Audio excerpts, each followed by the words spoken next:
India का youth बर्बाद हो रहा है जिसका उन्हें बिल्कुल ज़रा सा भी रियलाइजेशन नहीं है। स्पेशली जो बड़े शहर है जैसे दिल्ली, मुंबई, चेन्नई, कोलकाता, बेंगलोर, हैदराबाद, इन सब का जो 90% ऑफ द यूथ है वो इस चीज़ का विटनेस बनता जा रहा है और ये कीड़ा कल्चर का पार्ट बनते जा रहे हैं, जो कि है अपनी रियलिटी से एस्केप करना। अब इसकी मेन वजह है कि लेट नाइट तक पार्टीज़ करना, अगले दिन का पूरा दिन ख़राब करना, अपना शेड्यूल ख़राब करना, अपनी डाइट पे ध्यान ना देना, जंक फूड खाना, smoking, drinking, alcohol, drug addiction सबसे बड़ी मेन इविल है आज के टाइम के यूथ के लिए। अपने आप को बेवकूफ़ों की तरह एक्सक्यूज़ देते हैं कि हाँ भाई मैं तो ऐसा ही हूँ, भाई मुझे कुछ भी फ़र्क नहीं पड़ रहा, कोई कुछ भी करता रहे। एंड अगर आपके अंदर भी ये सारी चीज़ें हैं तो प्लीज़ आप इन सबको छोड़ देना, जितनी जल्दी हो सके अपनी लाइफ से कट आउट कर दो। अगर आप फ्यूचर में भाई फूट फूट कर रोना नहीं चाहते तो आपको बहुत ज़्यादा रिग्रेट होगा बाद में कि काश मैं किसी ऐसे पर्सन की बात सुन लेता जो मेरे फेवर के अंदर बात कर रहा हो। सो सबसे पहली मिस्टेक है सीक फॉर वैलिडेशन। अब भाई ये सबसे बड़ी बेवकूफ़ी कहूँगा मैं तुम्हारी। क्या तुम्हारे अंदर इतनी भी कैपेबिलिटी नहीं है कि तुम अपने लिए कोई स्टैंड ले सको? आपको हमेशा ये ज़रूरी है कि दूसरों की तरफ से तब वैलिडेशन मिलेगा तभी आप किसी चीज़ को करोगे। अगर आपकी इमोशंस किसी दूसरे के वैलिडेशन पे स्टिक कर रही है ना तो आपकी लाइफ बेकार है। भाई कुछ मत करो, रहने दो, अपने घर पे बैठ जाओ, कोई ज़रूरत नहीं है आपको बाहर कुछ भी करने की। एंड अगर आपके अंदर ज़रा सी भी थोड़ी भी हिम्मत है तो अपना स्टैंड लेना सीखो, अपने ऊपर रिस्पॉन्सिबिलिटीज़ लो, उनको अच्छे से निभाओ पूरी प्रॉपर तरीके से। ये नहीं कि किसी का तुम्हें वैलिडेशन मिलेगा तब तुम उस चीज़ को करने के लिए जाओगे। तो किसी चीज़ की भी ज़रूरत नहीं है। अगर आप सेल्फ फुलफिल्ड हो, आप अपने साथ खुश रह सकते हो, आप अपने ऊपर मेहनत करना जानते हो, तो आपको कोई चीज़ नहीं रोक सकती आपको आपका गोल अचीव करने से। समझ रहे हो? एंड इसी के किस्सा बताता हूँ भाई। एक बार कॉलेज में मैं बैठा हुआ था पार्क के अंदर, एंड उसके बाद में एक लड़का आया अपने फ्रेंड के पास में बैठा, वो कुछ सीरियस चीज़ डिस्कस करने चाह रहा होगा तो वो उसको बताता है एंड वो कहता है चल भाई सुट्टा मारने चलते हैं।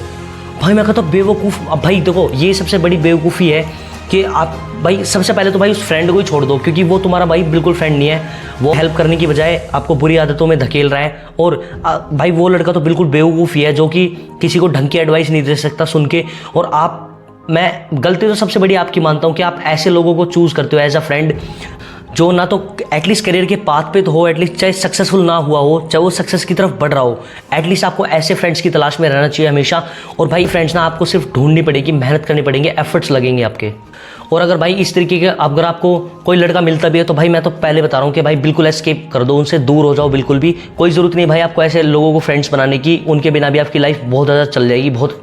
पॉइंट नंबर 2 आता है introvert is equal to excuses. तुम अपने आप को एक्सक्यूजेस देते रहते हो उस चीज़ से रिलेटेड कि भाई नहीं मैं तो ऐसा ही हूँ, भाई मेरे से हो ही नहीं सकता, भाई मैं तो कर ही नहीं सकता, मेरे अंदर वो एनर्जी नहीं है, भाई मैं उस चीज़ को कैसे करूँगा। सो ओवर थिंकिंग का सबसे मेन रीज़न है एमलेसली लाइफ को जीना।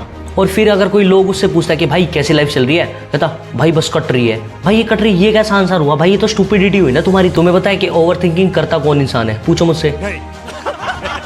ओवर थिंकिंग भाई वो इंसान करता है जिसके लाइफ में कोई गोल नहीं है, कोई लक्ष्य नहीं है, उसको कुछ हासिल नहीं करना लाइफ में, बस ऐसे ही एक्सक्यूजेस दे के अपना टाइम ख़राब करना है, अपनी लाइफ को ख़राब करके रख देना है।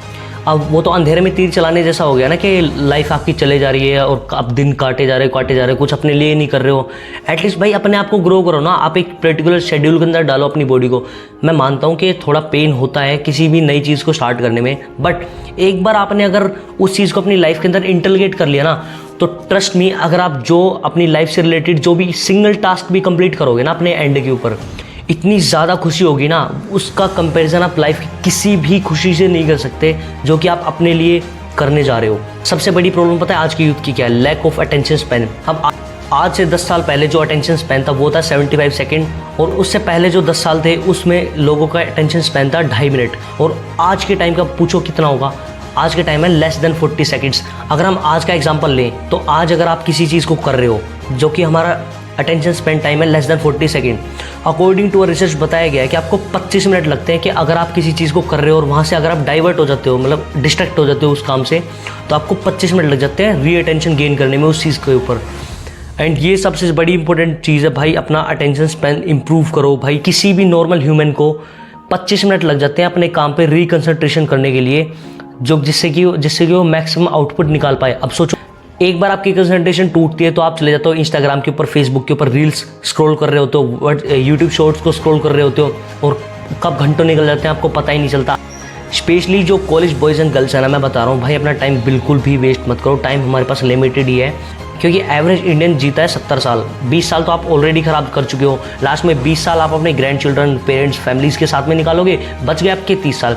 ये 30 साल वो हैं जिनके अंदर आप अपनी लाइफ के अंदर कुछ उखाड़ सकते हो, कुछ सक्सेसफुल बन सकते हो, अपनी लाइफ के अंदर कुछ प्रोडक्टिव चीज़ कर सकते हो जिससे इस दुनिया के ऊपर इम्पैक्ट डाल सकते हो आप। बट मैं बता रहा हूँ भाई, कॉलेज आपका सबसे प्रीशियस टाइम है। इसके अंदर आप अपने आप को एक्सप्लोर करो, नई नई स्किल्स सीखो, नई नई हॉबीज सीखो, अलग अलग इवेंट्स के अंदर पार्टिसिपेट करो, जिससे आपकी कॉन्फिडेंस बढ़ता है। एंड ऑफ द वीडियो में मैं यही कहना चाहूँगा, if you really like this video please do subscribe the channel and hit the bell icon. और प्लीज़ अपने एक फ्रेंड को शेयर कर दो, जिससे हो सकता है कि उसकी भी कुछ हेल्प हो जाए इस वीडियो के थ्रू, अगर आपको ज़रा सा भी कुछ सीखने को मिला हो। Thank you so much, bye bye, जय हिंद।